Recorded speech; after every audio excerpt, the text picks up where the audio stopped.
లవంగం. Hello. It's okay.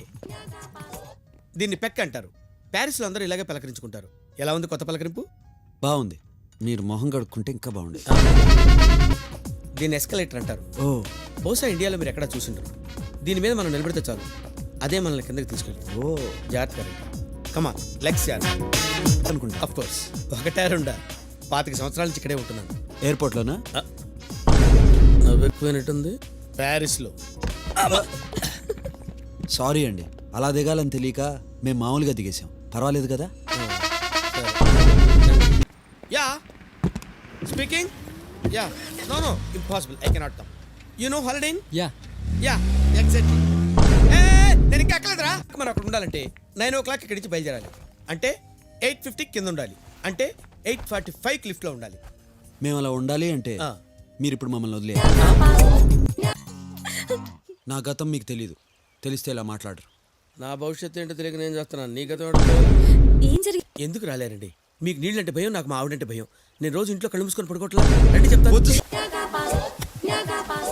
ఏయ్, ఏంటిది? హీరోయిన్ బట్టలు వదిలేసినట్టు ఎక్కడ పడితే అక్కడ బ్యాగ్ వదిలేస్తావు? ఎందుకు సార్ అంత టెన్షన్? ఇదేమన్నా ఇండియా అనుకున్నారా? జేబు తెలియకుండా పర్సు కొట్టేయడానికి. Paris sir. ఈ బ్యాగ్ ఇక్కడ పెట్టి సంవత్సరం తర్వాత తిరిగి వచ్చి చూడండి, ఇది ఇక్కడే ఉంటుంది. మీరు కానీ okay ready, come on smile. Photo వచ్చింది. బ్యాగ్ పోయింది. అమ్మో, నా బ్యాగ్. ప్యారిస్ లో ఎవరు కొట్టేస్తారు సార్? సంవత్సరం తర్వాత వచ్చి బ్యాగ్ ఉంటుంది సార్, కానీ అందులో డబ్బులు ఉండవు. ఎందుకండి అంత ఫీల్ అవుతారు? మా డబ్బులు ఉన్నాయిగా.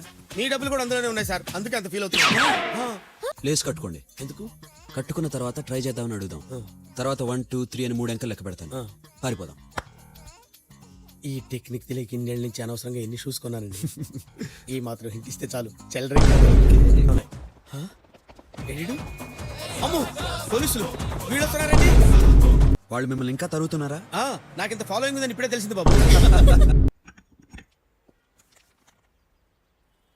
What is this? Bill. They paid no? No.